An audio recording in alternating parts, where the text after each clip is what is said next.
But first, to Scotland, where Valerie Waters has been exploring a beautiful garden on the west coast, which slopes steeply down towards the sea. When we came first, we thought we wouldn't proceed down to the bottom fence because we thought we'd do other things with our lives, but gradually I've got this desire to collect plants. We're looking right across the Firth of Lorne towards the Sound of Mull, which leads out to the Inner Hebrides. This long, flat island is Lismore. Lismore is Gaelic and means the big garden.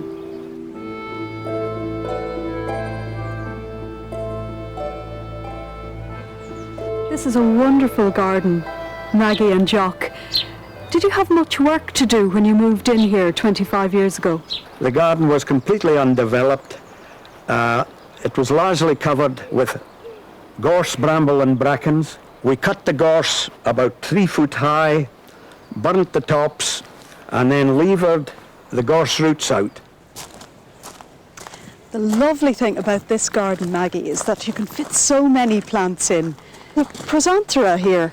Now, I've seen that labelled as useful for conservatories, which means that it's tender.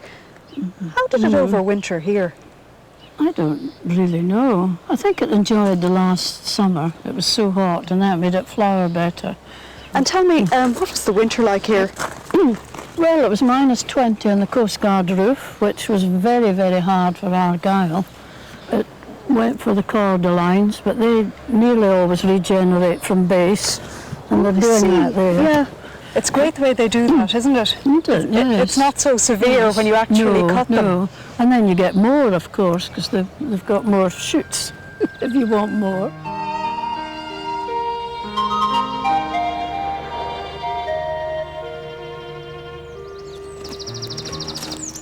That sweet rocket looks amazing coming through the bronze fennel there. It's a really lovely effect. But it's lovely, and the raindrops on the fennel are very beautiful. The idea of the raised beds is very good because I can see all sorts of really lovely things that maybe otherwise I would have just walked past. Things like that tumbling Ted, the saponaria, coming down through that. Looks really good beside the other shade of pink there, that other plant. They don't clash at all. That's a Phooopsis stylosa. And it romps about a bit. You have to keep it in check if you've got precious things near it. But it also smells foxy. So Maggie, because this garden is so steep, you must have a major problem with soil or even lack of soil. Yes, we do really, because the underlying rock is very near the surface.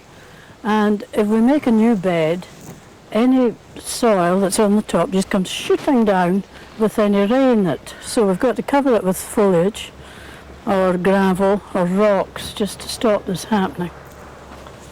I used to get soil from Perth, my parents' house, and even now if I'm planting something special, I get my son to give me soil for my birthday or Christmas.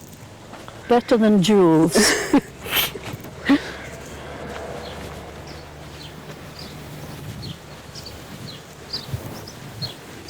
Those black irises, Maggie, are absolutely stunning. Which ones are they? They are lovely, aren't they? That's Iris chrysographis, and it's special to me because my father gave me a clump many, many years ago. And the Mechanopsis here are absolutely brilliant. I have never seen Mechanopsis so big as in your garden. They're fantastic. That's an incredible statement coming from an Irish lady. Well, all these monocarpic ones, I've grown them from seed, but they've scattered and seeded themselves about the garden as well, so there are lots of different hues here and there.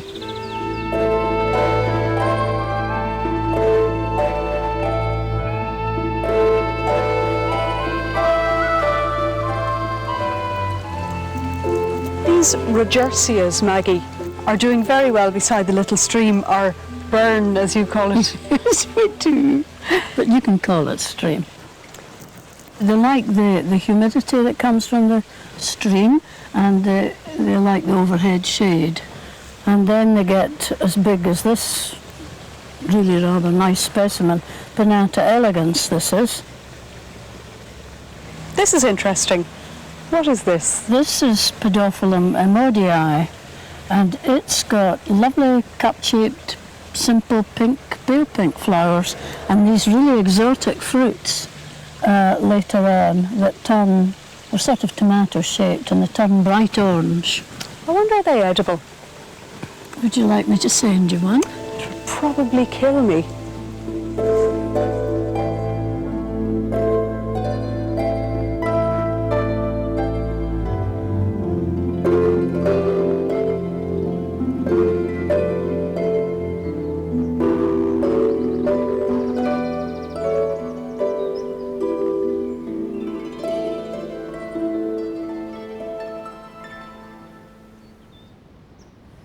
This hill will probably kill me before I finish gardening here, but